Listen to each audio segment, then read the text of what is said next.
Yeah, if you have your phone, I can send it back to you. You sent it to me in WhatsApp. I have it on my phone, but I'm on use my phone for Zoom. So I'm going to be,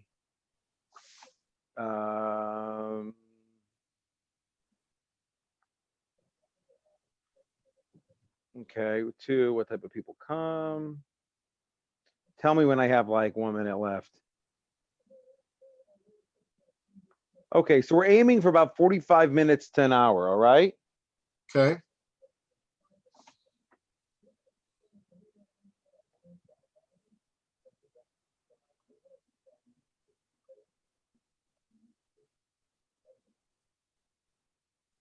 Thank you, Moshe, by the way, for putting them back in the waiting room.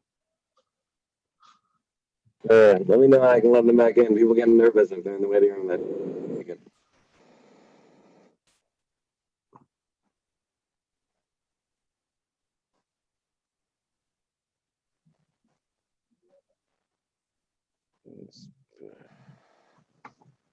Inspiration. Coaches, yo, I prepared a lot of good questions. I want to know the answers. Leo, your video is frozen. I don't know if that's on purpose. I know. I'm on my WhatsApp here. Okay. 6. How many meetings do they? Oh my gosh. Do I have 1 minute left? You have a little bit over a minute left. 7 people waiting. Not bad. Yeah, big competition tonight. But every night there's big competition. Yeah, you know yeah. It's fine. Whatever. It's recorded. Yeah, it's good. It's good. It advances us. We get better, and it gives me something to look forward to. That's for sure. Okay. Okay, and 8 is Roy Waxman. Yes, I'm going to talk. Okay. Yeah. And number 9 is how many coaches? Oh, wow. This is good. Maybe I'll start with that. Never leave for the last moment. Okay, you got less than a minute left. Okay.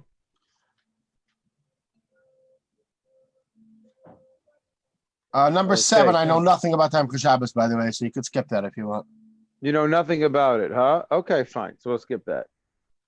You know nothing about it. That's good. So we're going to get back to Zoom over here. Let's see. I'm going to turn off my volume here. We're going to be okay. We're going to go to Zoom. Okay. Okay. How am I? Am I good now? Holding a pen in front of your phone, but yeah, otherwise you're great. Otherwise, I'm great. Okay. So Rosh, notifications are going to go ready down. to let them in? Okay. Can you hear me now? I can hear you loud. Loud and clear. Maybe too loud. All right. That's good.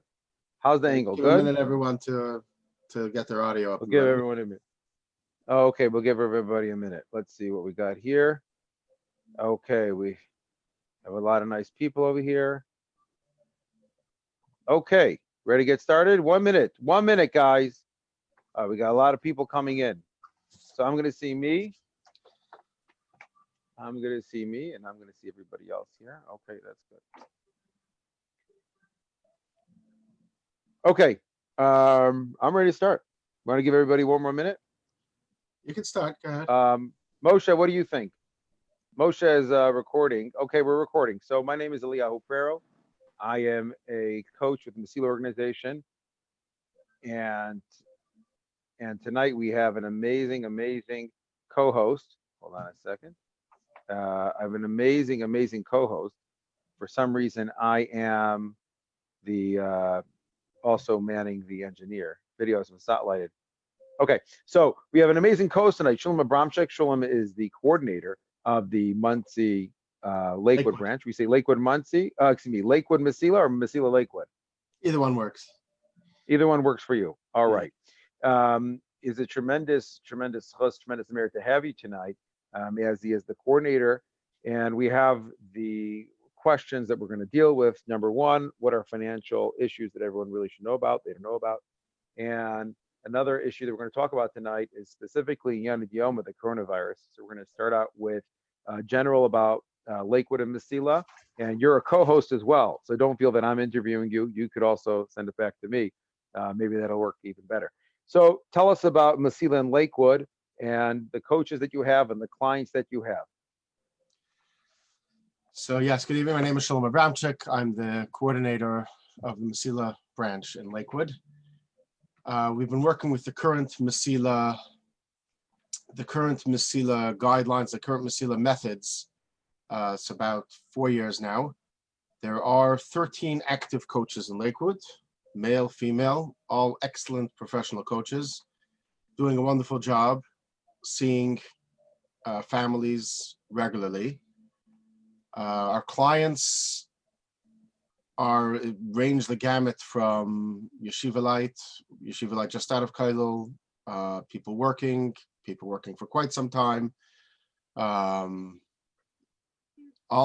the income spectrum is across the entire spectrum of what more than you would expect. People assume that Mesila is for people that are nitzrachim or somehow aniyim or somehow needy. I would say on the contrary, Mesila is for anybody that wants to help themselves make a difference and achieve financial stability. It's great. Can I ask you a question? Yeah, I don't want to ruin your, I don't want to ruin your stride over there. You mentioned that sometimes jump in anytime. Thank you very much. I am the host. You mentioned that some people come in with a lot of money. So with more than you would expect. So can you give me a number? Like I would expect someone to come in, let's say 50,000, 100, 140,000. That seems to me with people coming in. What's a large number for you? What's the number that you've seen? I've seen somebody come in with north of $350,000 annual income and not making ends meet. Not making ends meet with 350. Right. And not a particularly large family either. It's just a question of financial. I guess we'll get into it later on. You'll ask me how we screen applicants or what I discuss with clients before they meet coaches. I can help you to understand exactly how this could happen to a family of $350,000. I do, because this is interesting. Soon, one day, I'm telling you, I'm going to be there at 350, and I'm going to want to know how I should make things work. So please tell me, what's going wrong with the people who are making $350,000 and they're not making ends meet? Okay. So essentially people assume, I ask every client, and I really part of the interview process is I ask them to, because Mesila defines itself as the path to financial stability. So I ask them to define for me financial stability, what they think financial stability looks like, what they're trying to achieve, right? Okay. Working with the coach, like where's their goal? So I get a lot from a lot of people, a textbook definition. Textbook definition of financial stability is a person's making more than they're spending, right? Okay. So hold on 1 second. We're going to stop your spiel a little bit. This is an interactive, a live Zoom session. So I'm going to ask everybody, would you mind if I do this? Sholem, go right ahead. Anybody want to know? Sholem is asking, he's working towards financial stability, you said? Stability. Okay. So Sholem says, Mesila is looking for financial stability, and some people come and say a textbook answer of making more money than they spend. Now, I want people to write in, please. What do you think financial stability means to you? What does it mean? I'm going to look at the video screens to see if anybody's writing. What does it mean to you? Show me, you okay with that? 100%. I'd love to hear. 100%. So we're going to do this scientifically.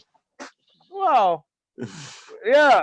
Everyone who's here is scientifically, that's good. I'm not an anthropologist, but maybe if it would earn me $350,000 a year, then I wouldn't mind. Okay, so we're still waiting. Just specifically on that, I just want to point out to you, this person who's earning $350,000 a year, if he's spending $351,000 a year, he's not financially stable according to the standard definition. Meaning, if we would define, no worries. So we have one answer. I got to look at my screen. One answer is no worries. Okay, I'm writing it down over here. No worries. Hakuna Matata means no worries. Go ahead. Yes, no worries. That's the only one I got. So, guys, feel free. whenever you want. Where do you type in? Where do you type in? There should be a chat. If you look on the Chat, yeah, bottom, click on chat. click on chat. I know everyone, Claudia Israel is getting used to the Zoom. So click on chat. It should be on the maybe on the bottom right hand corner and chat. You could chat to everybody. Click on your screen, find where it I says think- chat. You can message me, Eliyahu Ferro, who's the host, or you can message everyone. So basically, a person comes in, should we give everybody another 5 seconds? 5 seconds, everybody. And you guys can continue putting in. 5, 4, 3, 2, 1. So you said you look 3 to 6 months of expenses in cash. 3 to 6 months. We got another one. This is great. Of expenses in cash. So if a person is earning $350 a year, making as much as you need and anticipate will need. Thanks. Making as much as you need and anticipate. Okay, we're getting good. Are any of these good for you, Shalom? Excellent. Is that how you define it, or do you define it a little bit differently? So basically, we have no worries, 3 to 6 months in cash. That is what we would call the fully funded emergency fund. We could speak about that a little bit later. That's a textbook definition, maybe the Ramsey definition, all right? And then making as much as you need as anticipate to need. Now, keep in mind, whatever number you have, if you're earning $350,000 a year, half of that is $175. That's a lot of money to have in cash, by the way. And if you have that money now in cash, you're doing all right. Just sit there. Go ahead. So now, Shalom, go please tell me. We have a last talk about here in the time remaining.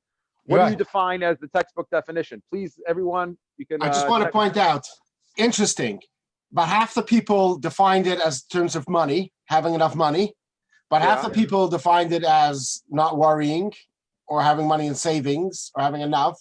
So it's not necessarily about money, because the Mesila definition of financial stability is not based on how much money a person has. Mesila definition of financial stability is when a person's finances bring stability and enhance all the other parts of their life. Their health, emotional health, family, relationships, religion, all of this is enhanced and more stable because of their finances. You see it clearly on the flip side, when a person's financially unstable, their finances negatively impact and make unstable all the other parts of their life. Very few people go through life saying everything's great except for the money. If the money's not there, it's very hard for everything to be great. Right. So basically what I understand from you is what we would call today a holistic approach, meaning to say is that the whole, you're going to have to argue this about me, iron this out a little bit. I assume that you're willing to admit to this interview, but basically that we have in the center, just to make it a center here, we have in the center financial health, okay, financial well-being. And then from the center, we have health, emotional health, relationships, what else? Learning, very important. Religion, right? Religion, okay. All of that stems from the middle of financial well-being. I wouldn't necessarily stems, but it's helped by. In other words, a person's financial well-being, all the other parts of life are more stable because of it. I don't know if it stems from that. Stems, it seems it's a prerequisite, not necessarily. Prerequisite, a necessary condition. Meaning a person. I'm not saying that. I'm not saying it's a necessary condition, but I'm saying it lends to itself. In other words, your religion is better because of that. Your relationships are better because of that. Your health is better because of that. All these things are better because of that. You're more stable. Those are the parts that are more stable. Okay, so basically, from what I understand from you, and we're going to go on, but it lends a level of stability. This is how I'm going to take your thing. Having proper financial health lends a level of stability to a person's life, which enhances all other aspects of that person's life, be it health, be it learning, be it relationships. People should realize how much their finances impact them and how that having that even keel of finances will impact their entire life. So when people came and said, no worries, or 3 to 6 months, you said, yeah, that's good, but stability means taking that core ideas and seeing how that impacts the rest of your life. Correct. But so you're looking for like the Mesila method to be like mind altering for everybody. Is that correct? I wish it would become the sine qua non, the underlying philosophy of everyone as they approach their finances. Yes, everybody would be much healthier, much better attitude towards money. But the reason why it's such a difference and how, so now I want to get into the core of how Mesila helps people. How do we help people achieve financial stability? Because just by pointing out that financial stability isn't about money, because like I described to you before, the family that's earning tons of money and really would have enough money to live on, so they would be financially stable according to a lot of people, according to the definition of a lot of the people, but they're not financially stable according to my definition because their money is not bringing them stability. The money is bringing them tension, anxiety, strife.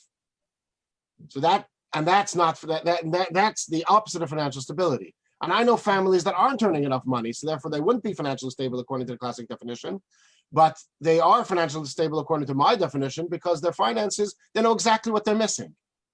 And they have it figured out. They know exactly where to go to. Comes before Pesach, they figure that out. Comes in the summer, they figure it out. They manage to make it work for them, their financial situation, however much they're missing. And the money is not a source of strife or anxiety in their family or any other part of their life. So for you, this is interesting. This is different than I work at. So okay, it's good. Talk Well, it it's good out. that we're talking. It's good that we're talking it out. You know, we can work out our differences. So for you, you wouldn't be bothered with a family who comes to Mesila who's not making it by, let's say, 10, 20 grand, which I have pretty often. Right. And let's say that's not an issue, or maybe let's say that's an issue. And they come to Mesila, they go through the stages. And at the end of the day, I want to see somebody, I tell them it's a long-term play, it really is, but I want to see that they turn their direction in terms of financial success as is classically defined. What you're saying is that, yeah, Eliyahu, financial success is important, but that's not what I'm looking for. I'm looking for someone to have have stability in terms of money, for them to have the awareness of their money, what's coming in, coming out, and that's going to lend the stability to their life. They may say, hey, we're going to need $4,000 to make Pesach, but we're going to borrow that. And therefore, since they know about it, they're like Congress, we're just going to borrow the money. So since they know it and they have a budget, so therefore they have a certain amount of stability. Is that what you're saying? Well, I just want to point out that talk about borrowing, it would be also for them to borrow if they didn't know how they're paying it back. But if they have their budget worked out for the year, that they're going to pay this $4,000 over the year and still manage summer and Sukkot and Hanukkah and Tu B'Shvat, then yeah, that's fine. As long as they have it all figured out and they can work it out. Now, I would even be fine, depending on how what the person's relationship with this is and how they can work it out, if they were taking tzedakah. That's fine. It's very much part of a Jewish life. People that are needy take tzedakah if they need it. If they have their all figured out, they need to take $4,000 for Pesach for tzedakah, and that's how they do it. And they're willing to give up on whatever it is that they have to give up on, be it a certain sense of pride, a certain sense of thing. I'm not advocating this for somebody, but if this is what's going to take for them to make the stability, there's nothing wrong with that either if they haven't figured it out. Okay, so we're looking for a zero balance, no matter how you make it. If they're borrowing and have a way to pay back, if they're taking tzedakah, even it out.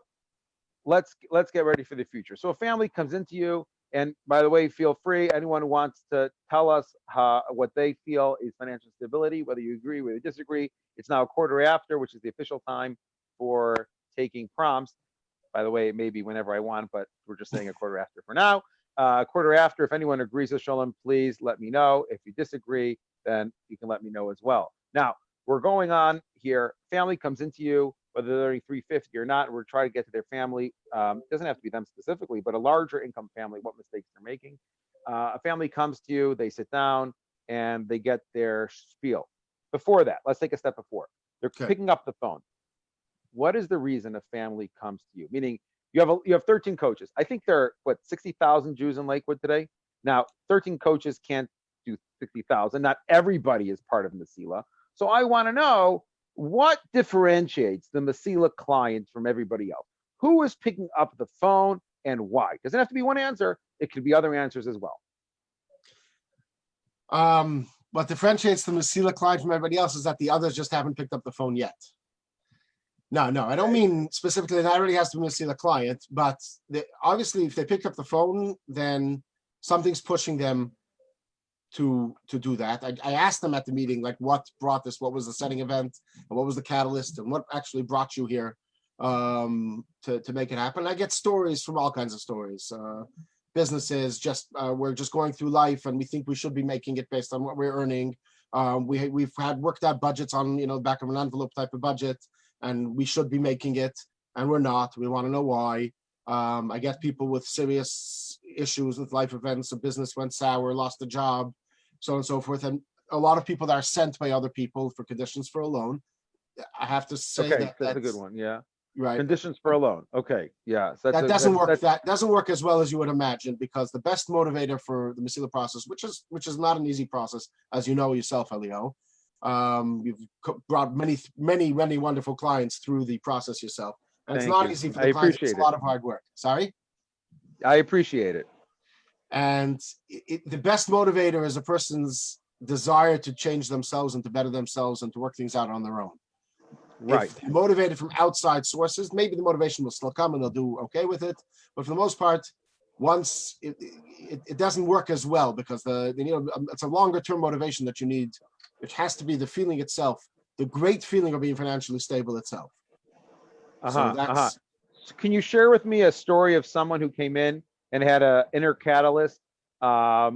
Please change the details so that person won't know. But do you have a story you can share with me of someone who had an inner catalyst that said things have to change, and they came to you, an insight for our listeners, our viewers? Let's get back to this. I have a couple of stories. I want to be able to change the details enough so that so it's not so as obvious. But go on. I'll come back. We'll come back to this. I'll come back to a story. We'll come back. Okay. So, we'll come back to it. So a family calls up. Either they're coming because they got schlepped in by a condition for a loan. Someone paid for them. By the way, sometimes you have one partner, one of the partners in the marriage, the wife, who really wants to come in. The husband's kind of hesitant. The loan kind of schleps them both in. And so they're willing to sit by the table. So anytime you have someone who comes to the table, I think that's a good idea. At least they're here. By the way, I just want to mention that we have a family to the Seder's coming up. We have a family tradition that my grandparents' rabbi say the following: that there were 4 sons. One of them was the Russia. So the rabbis say, at least the Russia is by the table. So here we have a guy, he's gets schlepped in for a loan, but at least he's by the table. So someone comes into you, they get the Mesila schmooze from you about stability. You set them up with a coach. What do you look for in the client? You have 13 coaches. What do you look, active coaches? What do you look for in the client and the coach? What kind of symbiosis, what type of relationship are you looking for? You're a shotgun of sorts, so you have some type of idea of what works for different people. Right. Okay. So obviously I ask everyone if they would mind. We have, like I said, we have male coaches and female coaches, and some people would tell me they feel more comfortable or less comfortable with a male coach or a female coach. So that's one of the questions that helps me narrow down the choices for each client. But you get a feeling from a client that they would respond to different personalities. Let me quote one of my top coaches here in Lakewood. He's a great guy, but he's very, very strict and straight on the numbers. And I'm going to quote him now. He says he likes working with numbers because they don't lie and they don't care about your feelings. So that's fantastic, and that works for a lot of people, but it wouldn't work for everyone. It's kind of it's a little harsh for a lot of people to sit with that. Some people need that, some people don't. So that would be, I would base on my coach's personalities, family situation. I have people, sometimes people feel that a family wouldn't be able to listen to and accept from a coach that's much younger than them. So I would hook them up. I would be mashadach them with an older coach, someone with a little bit more life experience, someone who's made chasna, someone who's supporting kids or not. So, that's another criteria. And the rest, here I can tell you a story. I'll try to change the details somewhat, because I set up a family with a coach, and the coach, I set up a family with, let's say, family A. Let's say I set up the Abramchik family. Yeah. The Abramchik family. You set up the Prero family. Great. The Preros and the Abramchiks. Maybe you're talking about me, but so I set up the Abramchik family with a coach, and I set up the Prero family with a coach. The Prero family did not get along with their coach, and they asked me to change their coach. It was just a personality thing. It wasn't so much of a situation. The Abramchik family was a very difficult situation, and while they were happy with the coach despaired if she could be able to help them. And I was going through my emails. I had to reset up coaches, so I said, okay, fine. I called up I sent the family that was having problems, that had a difficult situation, that the coach couldn't feel they helped them. I accidentally set them up with a different coach. And I set up it completely went wrong. I mixed up the family names and I set up the coaches that didn't work. And the first time I realized it was I was getting reports back from the coaches. I read the reports and it didn't make sense what they were writing. Until finally I traced it back and I figured out the mistake I made. And I realized that I'm not here setting up coaches with clients. There's a bigger power here that's setting up coaches with clients. But it worked to an unbelievable degree. Both families benefited unbelievably from the new arrangement.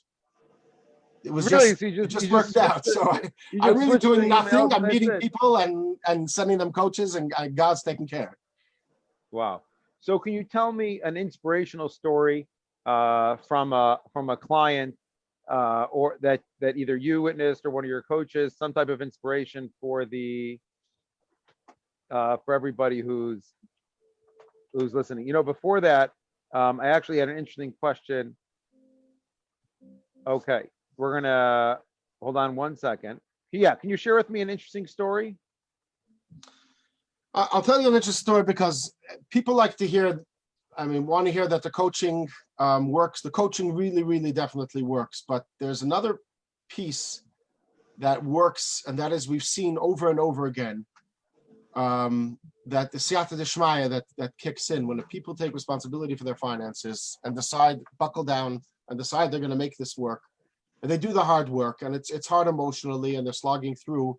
We've seen over and over and over again a certain siyata deshmaya that kicks in. And this was a family that was, I would have to say, on paper, in a hopeless situation. There was medical situations with children that was not that were not possible. They weren't covered. They weren't covered under one insurance plan.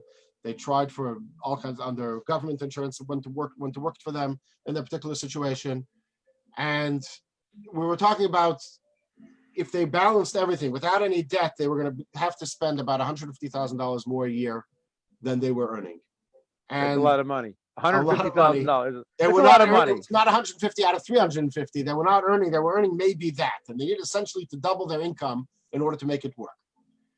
And they went one session, two sessions. They had it all worked out, the exact numbers, and out of nowhere, they were selected and approved for for a hospital charity plan that essentially brought their deficit to in the area of $3,000-4,000.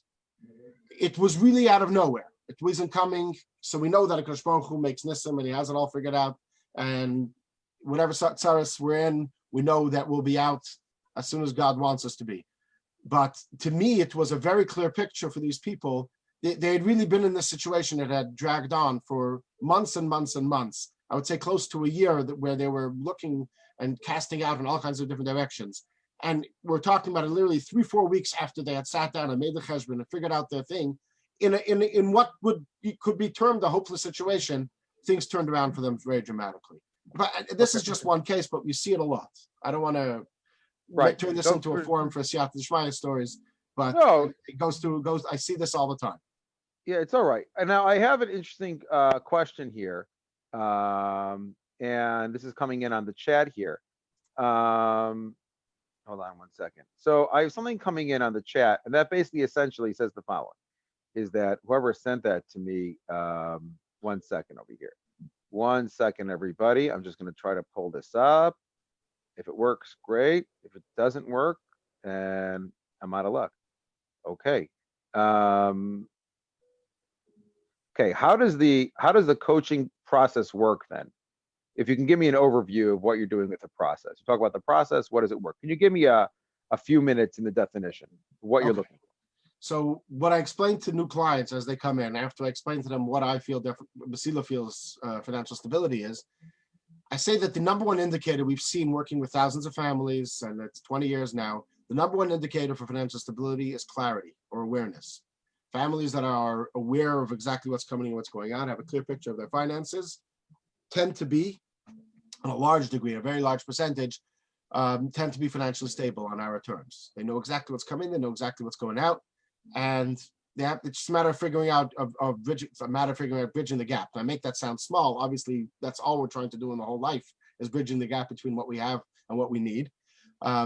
but having it clear and knowing exactly what you're missing is more than half the battle. So that's the stage one in the coaching process. A coach sits with a client to achieve awareness. Am I getting it right, Elio? Yeah, amazing. Yeah, thank you. So that's stage one, just achieving awareness, getting a very clear picture. And it's really just the math, it's accounting. It's hard for a lot of people to get it out all on paper. That's what the coach is there for. Coaches to help you come up with the numbers. We have great tools in terms of budgeting, spreadsheets. A lot of the coaches develop their own, but we have great tools in all the categories. We're able to tease out, figure out exactly what's going on a monthly basis, figure out what's going on an annual basis. Stage one. Stage two is change, where a coach helps clients achieve the change that they want to do. They set themselves up a goal. They figure out the price, what it's going to cost for them to achieve their goal, and what they're willing to pay to achieve the goal, meaning pay not necessarily in terms of money, but what they're willing to do in order to achieve their goal. And the coach step by step breaks down their goal into pieces and then breaks the pieces down into further pieces and then asks them when they're achieving part one. That's the basically broken down. Obviously, every case has its own complexities and its own twists, but essentially that's what all the coach is doing is breaking things down, what you want to do, what you would like to accomplish, break it down into parts, break each part down into further parts, and then get going with step one. Okay, so that sounds a little abstract here. I just want to know, as we get to we bring it back to the, we're going to bring it back to the title, and that was the top economic issues that people struggle with. In addition, that was the beginning of that was kind of like the headline. And in addition, I like what you have to say. I got a comment coming in. It said the following, that schools will call up you mentioned about loans. I know this about schools. The person goes to the school, they say, we don't have enough tuition. Okay, we don't have enough money. Well, you need to get more money. They say, well, we're spending this, we're spending that. They say, go to Mesila. So you say, go to Mesila. So they say, okay, so they go to Mesila, and they go to Mesila Lakewood. They say they go to you. They go to Shalom Abramchik. And Shalom Abramchik says, you know what Mesila is? Mesila is about serenity. It's about knowing how much you're earning and how much you're spending. And they say, great. And they say, and how it influences your entire life. And they say, great. So they go back to the school, and the registrar says, okay, did you bring the check? And they say, oh, a check? We need a check? You know what we have? We have something better than a check. We have serenity. That's right. We have financial peace. They say, well, give me $5,000 or your kid's not coming tomorrow. So what do you say to that?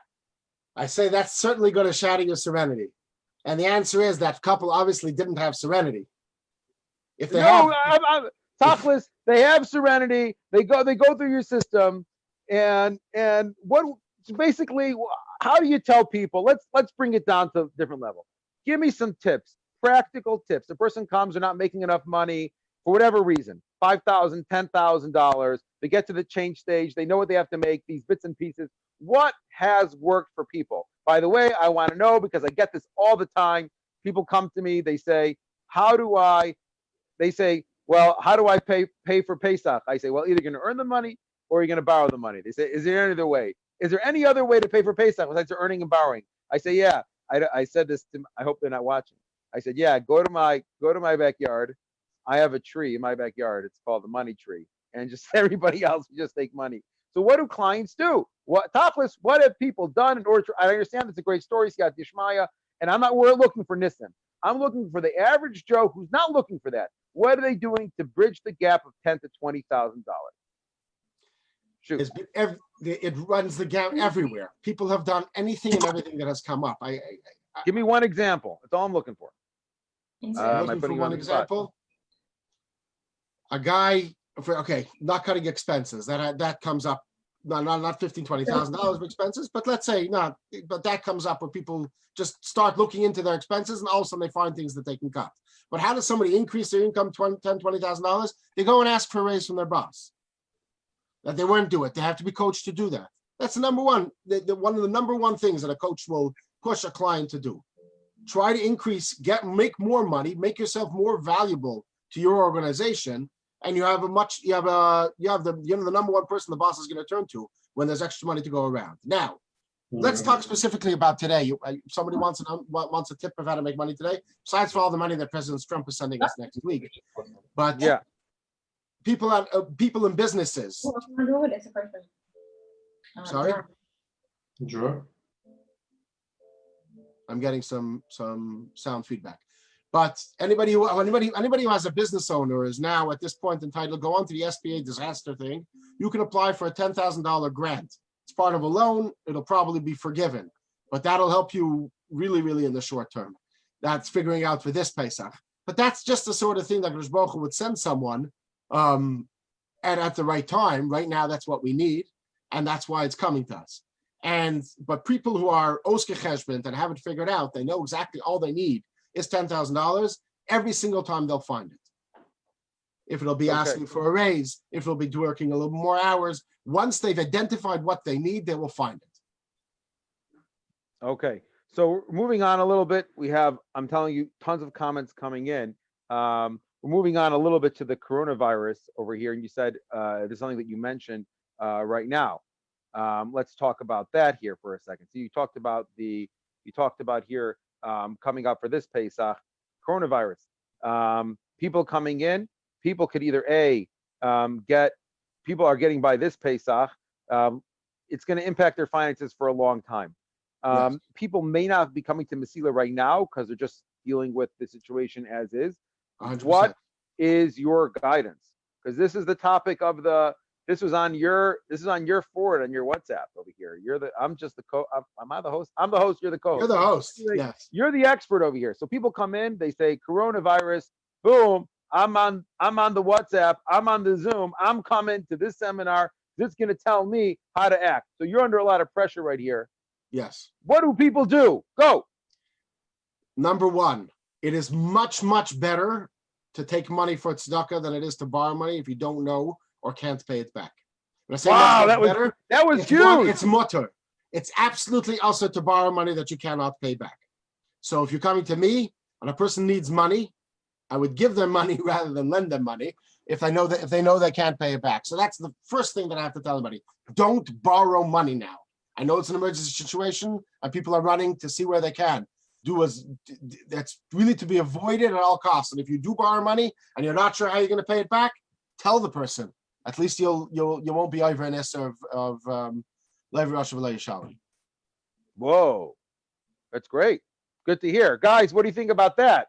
Wasn't that amazing to come here? Headline, Corona has got you down. What do? Borrow the money. I mean, no, take tzedakah. Don't borrow the money, take tzedakah. And if you borrow, be upfront with the person and tell them, hey, I'm in a tight spot. I'm going to borrow the money, but I don't know how I'm going to pay it back. Now, that may be impossible. And we're in a situation where it's an emergency situation that's kind of unprecedented. The only thing is that people I would say, okay. I'm Canadian. We don't like to make these blanket statements. So, we try to buffer everything with like, it's kind of, it's sort of, it's this. So it's novel. It's a novel pandemic. Go ahead. It's a novel pandemic. It's a novel. Very good. Very good. Very good. Safe. We're safe. We're safe now. Yeah. Go ahead. And we're in uncharted territory. It's true. We're uncharted territory. I like that. I like that. Uncharted territory. Can we have that in our next? Moshe, are you listening? Moshe Greenfield, can you put an uncharted territory in our next? Moshe Greenfield is our amazing producer. He's in Israel right now. We gave a Zoom conference on Israel time. Everyone wanted in American time. Moshe Greenfield, you're amazing. He's the man that can be seen, can be heard but not seen. He doesn't go on the video. No, he can be seen but not heard. He sends me chats. He doesn't like going on videos. Doesn't like doing everything behind the scenes. So Moshe, can we get that on our next ad? Uncharted territories, and have like the boat is that what you want? Shalom, is that what you want? Like the boat in the water? No, yes. So what I want is how to get out of it. How to get out of it. Looking for directions and how to get out of it. And everybody's looking for directions and how to get out of it. Yes. Correct. But I'm not here I cannot provide. I wish I could tell everybody there's a blanket solution for everybody. There isn't a blanket solution. There is a blanket solution. And that is maybe you have some time now, a little extra time to keep track and see what's going on, what has been going on with your finances, and to see what your expenses have been for previous Pesachs, to see and what track your expenses for this Pesach, and track your expenses if you have the time now and you're home anyway. It might be the thing that you've been pushing off all along because it's so hard to do, and that's tracking expenses and it's so time consuming. Maybe now's the time to do it. And then we'll be ready to know exactly what we need to move forward. Right. I want to mention something that you talked about right now, mind space.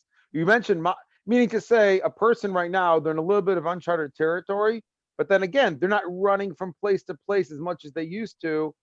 And this time allows a person some mind space. So if you didn't have the mind space previously, possibly now you have the mind space to sit down, to make a budget, to analyze where you can. And what I would say to clients, if I may, I am the host, but I would say to clients is look at your strength and look at where you could capitalize and know that you can make a lot of money. And this is something that I didn't tell this to last webinar I did not give, but I tell them, I said, listen, if you would want to make $300,000, you really could. They tell me, really? I said, yeah. I said, you really could make $300,000. Could you make $300,000? Yeah, you could. But if you really, really wanted, like, if you really wanted to make $300,000, that was the only thing that you had to do in your life. Like, that's crazy. Like, just crazy to think about. All I wanted to do is make that money. You could do it. There's a problem. Is that if you would spend all that mind space earning $300,000 a year, 400 or a million, it's going to take up your entire mind. Like, I'm going to find out my strengths and I'm going to see what can I do to earn that money, and I'm going to earn it. And that's going to be great. So to tell you the truth, I have a little bit of definition of Mesila, is that this works on the one hand with the people who are earning money, who need to earn more money, and the people who could cut from their budgets. I'm going to speak about that in a second, which is, if you're earning more money, you really, really need to think about what are my specific qualities do I have that Hashem gave me that I could utilize to make money, okay? And then say, and do it, and make a plan, as they say. Now, the other thing is cutting expenses. A person can say, if I really want to cut expenses, what can I do to cut expenses? So would you share with me the story of the person making $350? What do you think that people can do to cut expenses? What have you seen? Again, a couple comes in, they're paying $5,000 per kid. Let's say, I'm going to give you a sample budget, okay? Person comes in, he's in Kollel, okay? 10 years. He's making whatever money he's earning. He's got a $40,000 mortgage, okay? We can agree. He's got 6 kids in yeshiva at $5,000 each. That's $70,000 right there. He's got food, he's got utilities, brings him up to 100. He's got a lot of extra stuff going on, right? All of a sudden, he's looking at $120,000 budget, and he's only earning 110, which is a lot of money, by the way. So, how can he possibly bring down his expenses? What do you see people do? Well, what I've seen is that somebody that is at that edge really can't bring down their expenses. People assume that Mesila is somehow about cutting and about tightness, and that a budget is about making sacrifices. And they assume that that's what people coming into Mesila, that's what Mesila is going to tell them to do. But I have to tell people that most people, again, accepting the $350,000 family, which you referenced again, cannot cut. They can make very, very little impact on their budget by cutting. When they're in a situation, a short-term situation, people can make emergency cuts, people can make sacrifices. Maybe they can manage, maybe it'll help. But I have to say, most families on the edge will have to figure out how to raise their income rather than cutting. But where people have cuts, obviously, insurance is the number one example that you see the ads. Oh, you're telling me right. Insurance. Insurance I want to tell you something. I had a client. It's worth it for this alone. When I go with Mesila, okay, I have someone with Mesila, and I sit down with them and we go over their whole budget. So I don't sell life insurance, but I meet a lot of people who don't have life insurance, and I tell them, "Are you healthy?" They said, "Yeah." I said, "Listen, we're going over your budget. you're earning $80,000. Your expenses are, let's say 50,000, 80,000 to be young married, whatever it is. And I say to them, you're making a living. I'm just getting a little overwhelmed here with the text. So if you guys just give me a few minutes, thanks. Coming on my screen, I appreciate the feedback. So I say to them, you're earning $50,000. Do you have any idea what would happen if you or your wife would pass away? How would you pay? Do you have life insurance? And they tell me, well, no, I don't have life insurance. So I say, well, you marry this woman and you have to, you guarantee to support her, right? You said you're going to support her, and you're going to support her also if you live and also if you die. And we know that death is a possibility. So how do you plan on supporting her if something should happen? And you should know, with all the things that you're spending this is going to be like 500 people can get term insurance for 10 years, 20 years for $500, for $500 a year, for $1 million. I mean, for less, if you're in your 20s for 10 years, you get married, you get life insurance, because you got to support your wife when you're alive. You got to support what's going to happen. You got to, but moral responsibility. Let's say she would pass. Now, if the wife's an earner, what's going to happen to the husband and kids if he passes? If I just convinced one person here to buy, I don't sell life insurance, all right? I'm just telling you that if you can get, what happens is the people look at they look at their budget and they say, wow, this is a real thing. Like they look at their thing, they go, wow, that's a lot of money. And I say, yeah, it's a lot of money. Yeah, it's a lot of money. So what do you want to do? You want to pass away and then make for your wife organizations? They should pay you. I mean, you could, it happens, right? But what do you want to do? This is my thing. Every boy, when he gets married, must buy life insurance. Must. 5 years, 10 years, buy for you, buy for her. Yeah, you go on the barbecue, it's going to cost you as much as your summer vacation. That's what it's going to cost you, okay?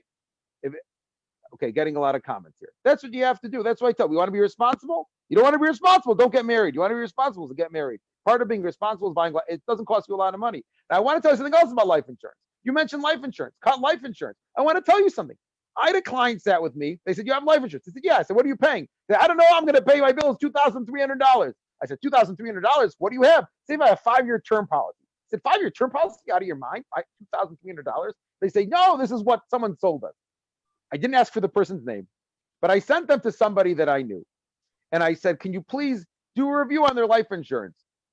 Okay. They said, they came back and they told me that they were overpaying for their life insurance by like 5 times. Someone sold them a policy they didn't need. And it's from a company that pushes very, very expensive policies in order so that their agents can make a quota.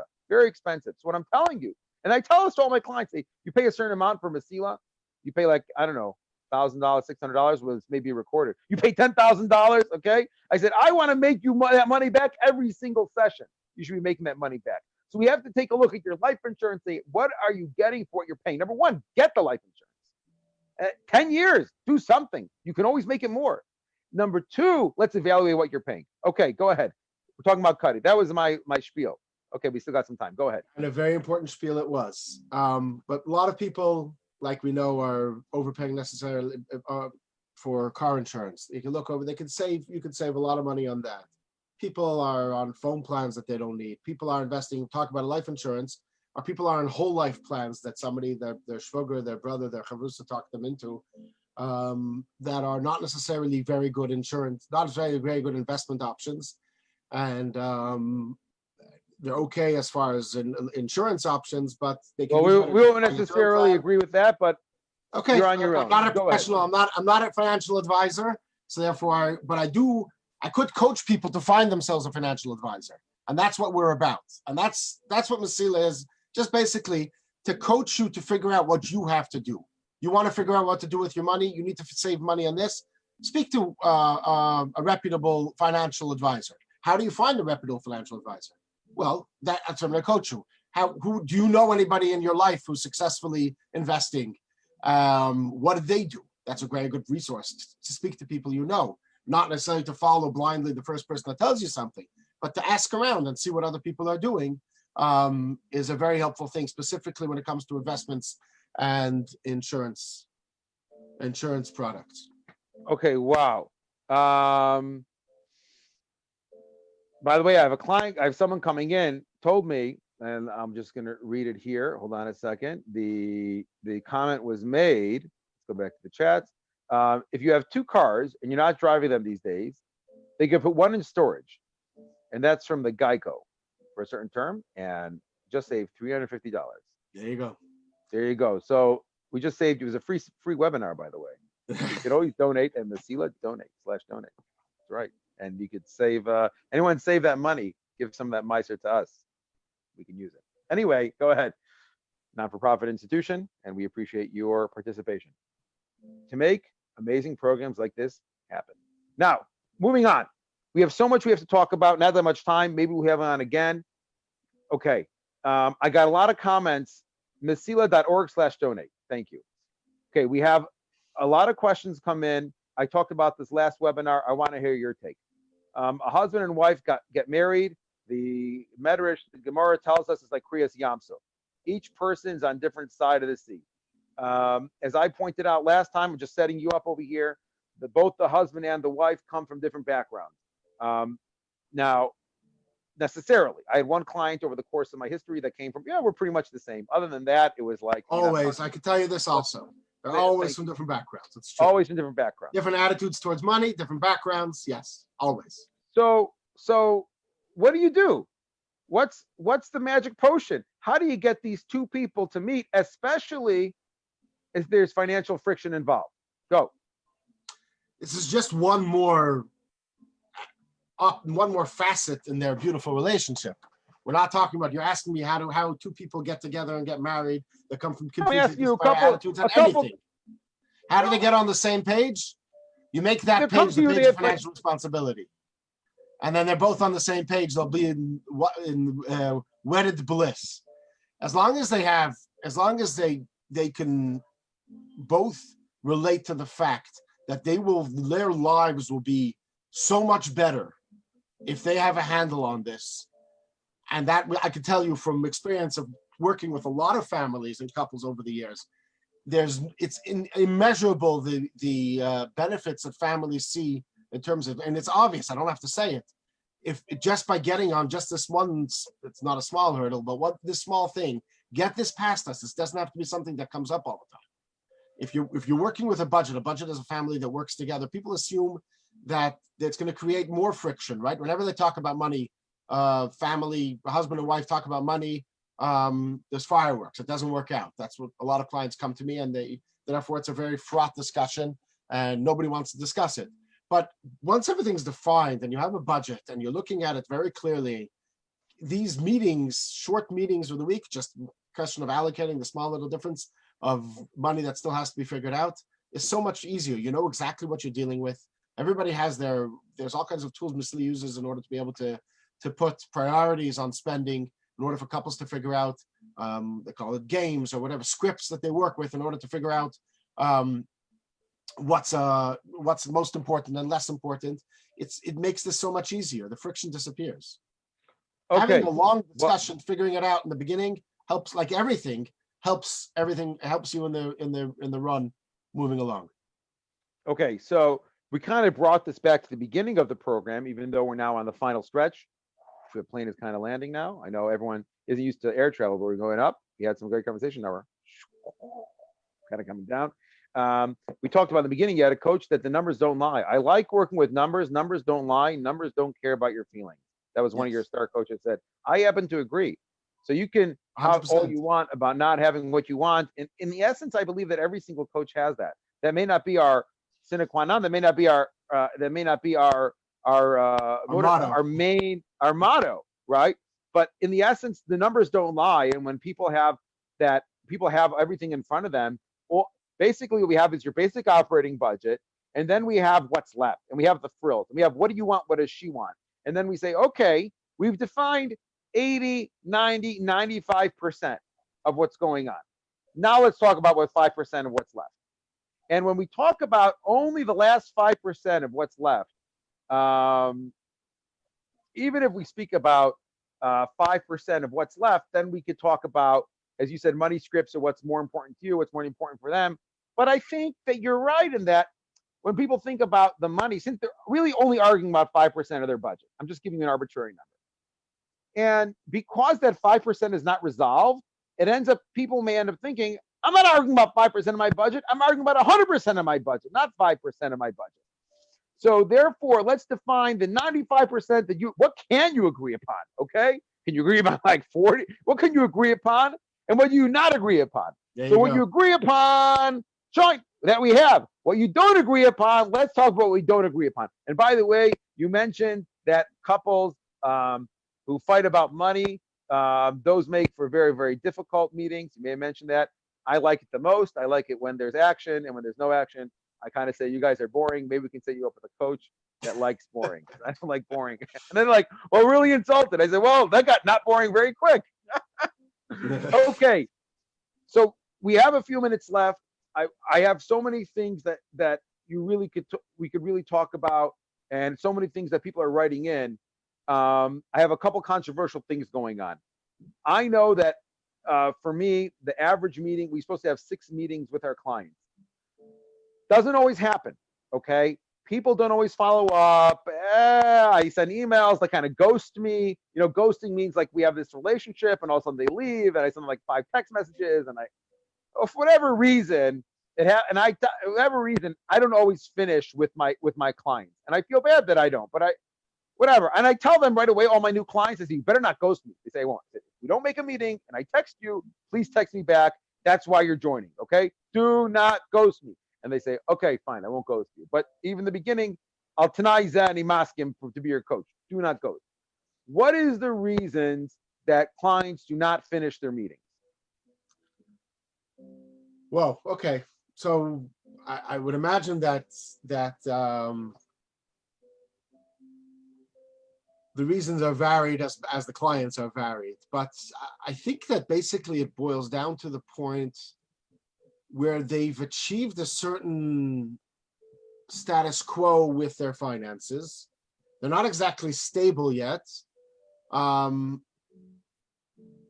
but they kind of have it figured out 90% of the way. So the urgency is gone. And if they didn't make themselves the proper motivation to begin with, build it into achieving the end goal, they may not finish. But I want to turn the question around, in that I used to feel, look, I was a Mesila counselor way back when that's what they were called. And I used to feel if a family achieved awareness, they've achieved a lot. Of course, achieving financial stability that's what the ultimate end goal is. But it's not an end sum game. You can't. It's not just it's not the only thing that you can achieve here. It's not the only benefit that you can get out of Mesila. Achieving clarity and awareness is unbelievable, and I would say a good 90% of families at least achieve that.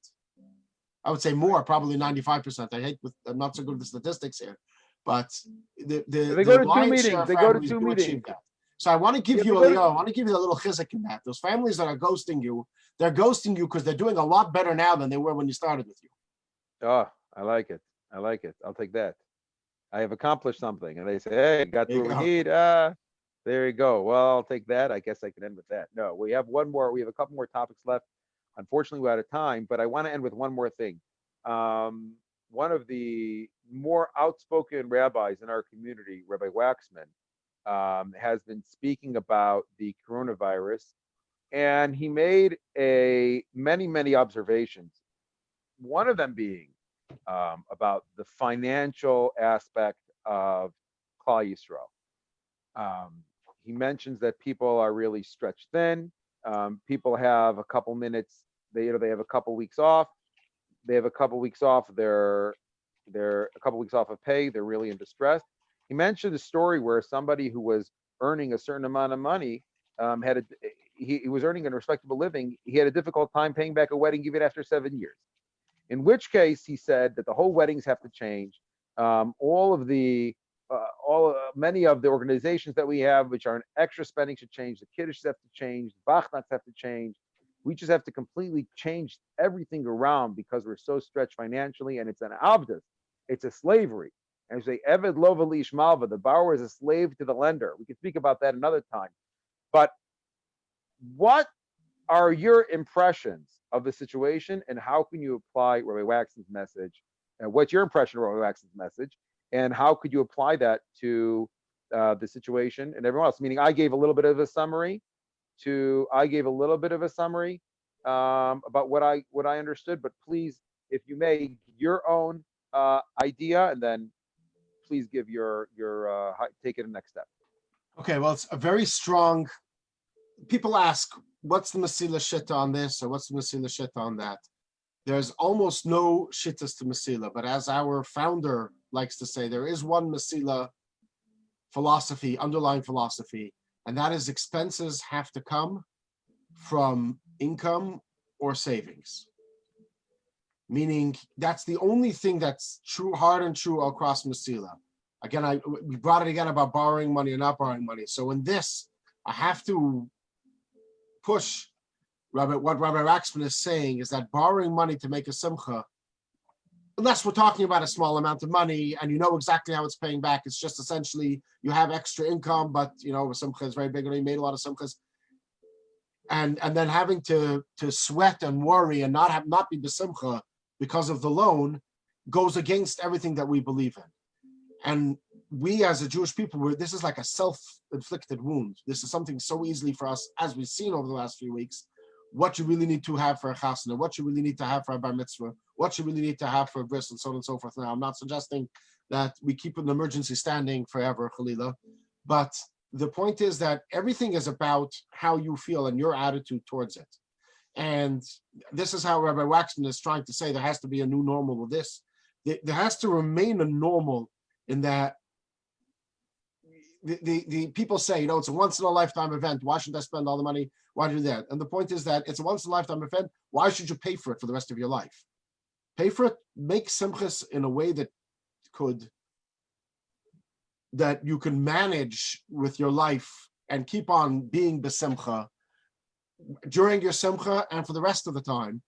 And you'll see the simchas will be so much more meaningful. People assume maybe perhaps that a meaningful simcha is when it is with, and I don't want to start throwing around this type of music or this type of hall or this type of food or this type of whatever, whereas we've seen clearly that's not what the ultimate meaning of simcha is, and that's where Raxman is coming from. But we've been saying all along, look, norms based on society. When I got married, a one-man band was not typical. It is now, Baruch Hashem, it went through a point where it was typical. Now it's slipping back, so on and so forth. It's really just depends. It has nothing to do with actual, all these things have nothing really to do with the actual simcha, the religious side things. I know I'm saying things that everybody's saying, but what all that matters is that the person have the nuchs and nefesh to enjoy their simcha. And what we've said about borrowing holds true, and staying away from it will be besimcha and continue being besimcha. Okay, so I have another comment coming in.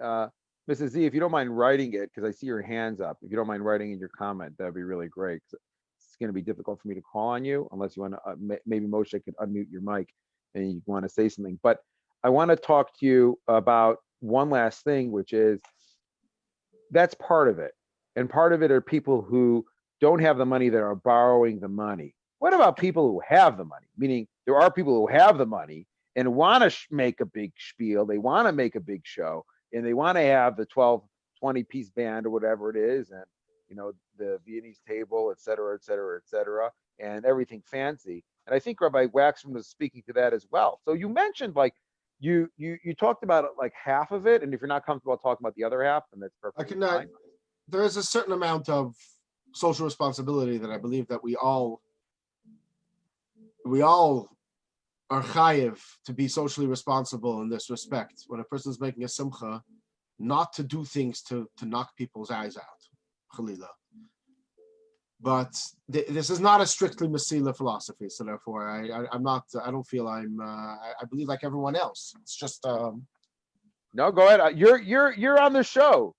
You're just, right, but I'm not necessarily qualified to do this, but I do believe that we all have a social responsibility to make sure that what we're doing is sustainable and makes sense for more than just us.